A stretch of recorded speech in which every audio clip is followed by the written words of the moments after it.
In the quiet town of Amityville, New York, sits a house that has become one of the most infamous and chilling locations in American history.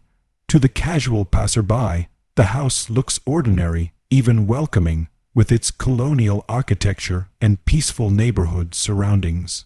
But behind those walls lies a story that has terrified millions, sparked endless debates, inspired countless books, documentaries, and films, and left a stain on the town's name that will never be erased.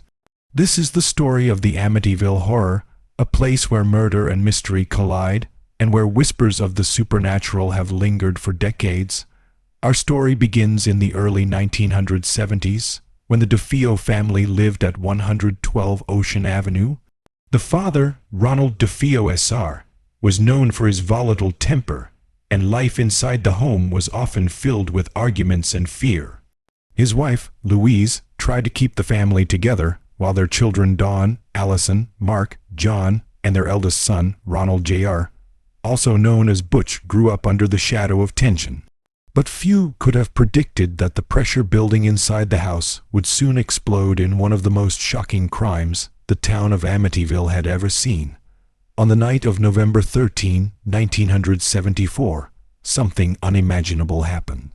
In the early morning hours, 23-year-old Ronald Butch DeFeo Jr. took a rifle and systematically murdered his entire family as they slept in their beds. His parents, his two brothers, and his two sisters all were shot and killed with brutal precision. The details were horrifying. Each victim was found lying face down, as if placed deliberately, and none appeared to have struggled or even woken during the attack. How was it possible that 6 people were shot in their beds without anyone screaming, without anyone trying to escape? This chilling detail alone has puzzled investigators and fueled speculation ever since. When Butch DeFeo was arrested, he confessed to the murders, claiming at first that he had heard voices urging him to kill.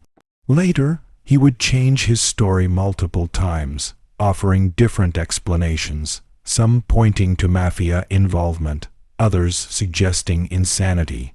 Ultimately, he was convicted of 6 counts of second-degree murder and sentenced to life in prison. But the strange and unexplained aspects of the crime, the lack of struggle, the conflicting stories, and the disturbing suggestion of voices, laid the groundwork for the legend that was to follow. For 13 months after the murders, the house at 112 Ocean Avenue stood silent, a grim reminder of the tragedy that had unfolded within its walls. Then, in December 1975, a new family moved in, George and Kathy Lutz, along with Kathy's 3 children from a previous marriage. They had purchased the house at what seemed like a bargain price, largely because of its dark past. At first, they were simply excited to start fresh in their new home, despite the whispers in the community about what had happened there. But almost immediately, things began to go wrong. The Lutz family would later claim that their 28 days in the house were nothing short of a nightmare. According to their accounts, strange odors filled the rooms without explanation, sudden cold spots would appear, and swarms of flies gathered in the middle of winter.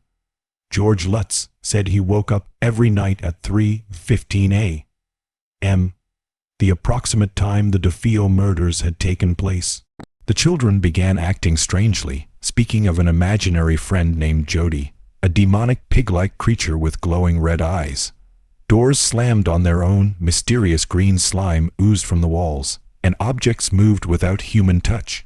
George even described feeling as though he was being possessed, as if the house itself was working its way into his mind.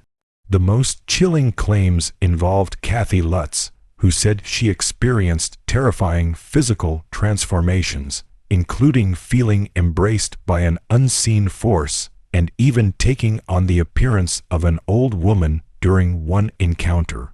The family brought in a priest to bless the home, but he reportedly heard a voice command him to get out, leaving him shaken and unwilling to return. After less than a month, the Lutz family fled the house, leaving their belongings behind, never to live there again. Their story became the foundation of what the world now knows as the Amityville Horror. Books were written, movies were made, and skeptics and believers alike argued endlessly over the truth.